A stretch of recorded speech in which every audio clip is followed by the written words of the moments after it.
PT Wijaya Karya Beton Tbk mempertahankan pertumbuhan bisnis positif dengan membukukan laba bersih sebesar Rp4,74 miliar pada semester 1 2026.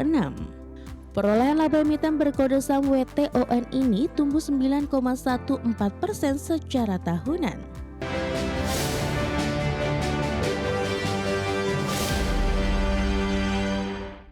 Kembali bersama kami pemirsa, PT Wijaya Karya Beton Tbk membukukan laba bersih sebesar Rp4,74 miliar di sepanjang semester pertama tahun 2026. Pertumbuhan laba sebesar 9,14% ini disokong efisiensi operasional dan optimalisasi digitalisasi bisnis.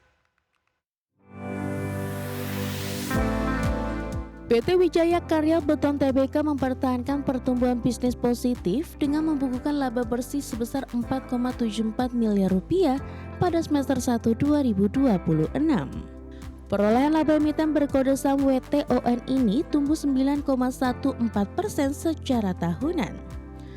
Capaian kinerja positif ini sejalan dengan pendapatan usaha perseroan yang terrealisasi mencapai Rp1,48 triliun.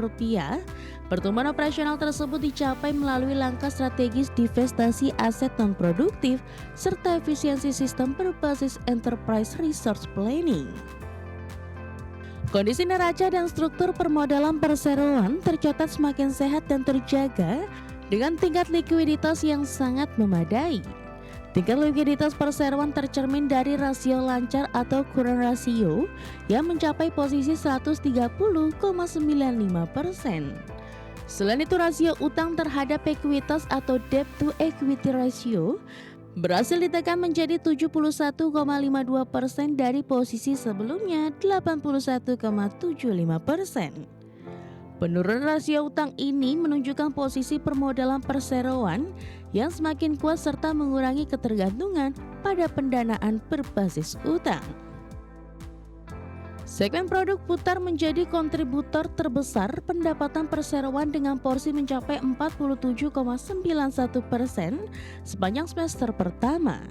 Sementara itu segmen produk non-putar menyumbang 34,44%, diikuti lini konstruksi sebesar 13,27% serta jasa sebesar 4,37%. Sekretaris Perusahaan Wika Beton Ignatius Hari menegaskan kedisiplinan finansial menjadi fondasi penting keberlanjutan bisnis perseroan. Memasuki semester kedua, perseroan terus melancarkan aksi transformasi dan inovasi untuk memperkuat daya saing dan nilai tambah bagi para pemangku kepentingan. Berbagai sumber, IDX Channel. PT Agung Podomoro Land Tbk membukukan laba bersih sebesar Rp184,7 miliar di sepanjang semester pertama tahun 2026. Capaian ini berbalik positif dari rugi bersih didorong oleh aksi monetisasi aset, strategis serta efisiensi operasional.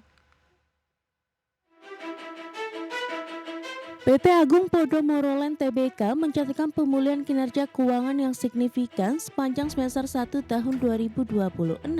Emiten berkode saham APLN ini membukukan laba bersih sebesar Rp184,7 miliar. Perolehan ini berbalik positif dibandingkan periode yang sama tahun sebelumnya yang mencatatkan rugi bersih Rp108,8 miliar. Lonjakan profitabilitas perseroan sejalan dengan penjualan dan pendapatan usaha yang meroket 117 mencapai Rp3,66 triliun. Peningkatan penjualan perseroan terutama didorong oleh transaksi penjualan Mall Daily Park Medan senilai Rp2,2 triliun kepada PT DPM Aset Indonesia. Penjualan aset unggulan ini merupakan bagian dari strategi penyeimbangan portofolio untuk memfokuskan pengembangan proyek berprospek tinggi. Aksi monetisasi aset tersebut mengerek total pengakuan penjualan perseroan melonjak hampir 3 kali lipat menjadi Rp3,11 triliun. Di samping itu, pendapatan berulang atau recurring income tetap memberikan kontribusi stabil sebesar Rp549,9 miliar. Seiring peningkatan pendapatan, laba bruto perseroan naik 91% menjadi Rp1,24 triliun, sementara beban bunga berhasil ditekan. Korporat Sekretari APLN Justini Omas menjelaskan perseroan secara agresif terus menurunkan liabilitas hingga mencapai 10,37 triliun rupiah per Juni 2026. Angka utang tersebut berkurang 4,5 triliun rupiah dalam kurun waktu 2,5 tahun terakhir seiring penguatan efisiensi operasional. Posisi keuangan perseroan kini semakin solid dengan raihan kas dan setara kas sebesar 1,13 triliun rupiah serta arus kas operasi 1,51 triliun rupiah. Berbagi sumber, IDX Channel.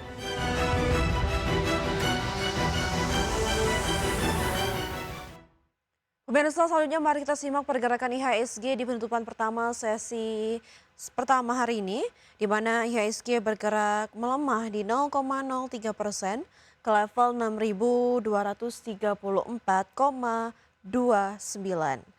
Dibuka di level 6.272 dan sempat mencapai titik tertinggi di level 6.273. 323 saham menguat, 294 saham melemah, dan 169 saham stagnan atau tidak bergerak.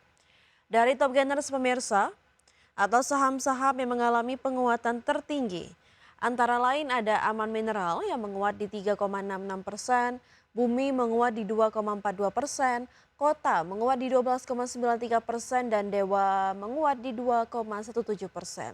Sementara itu dari top losers pemirsa, ada TPIA yang melemah di 1,39%, Bull melemah di 3,96%, Bufa mengalami pelemahan di 3,41%, dan Indi melemah di 7,22%.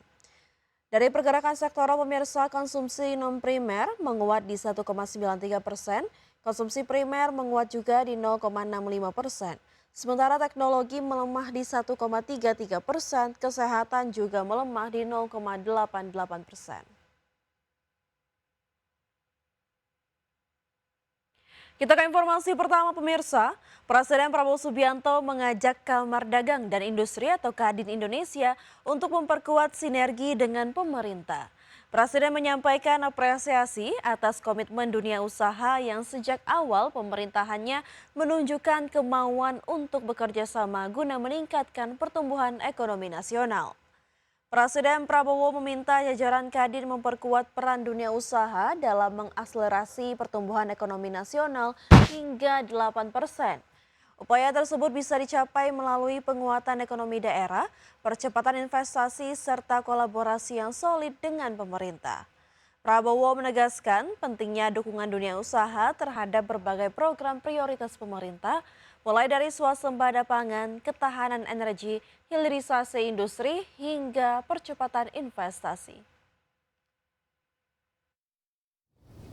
Dari awal pemerintah yang saya pimpin, saudara menunjukkan niat ingin bekerja sama dan ingin berjuang bersama untuk kebaikan seluruh bangsa Indonesia.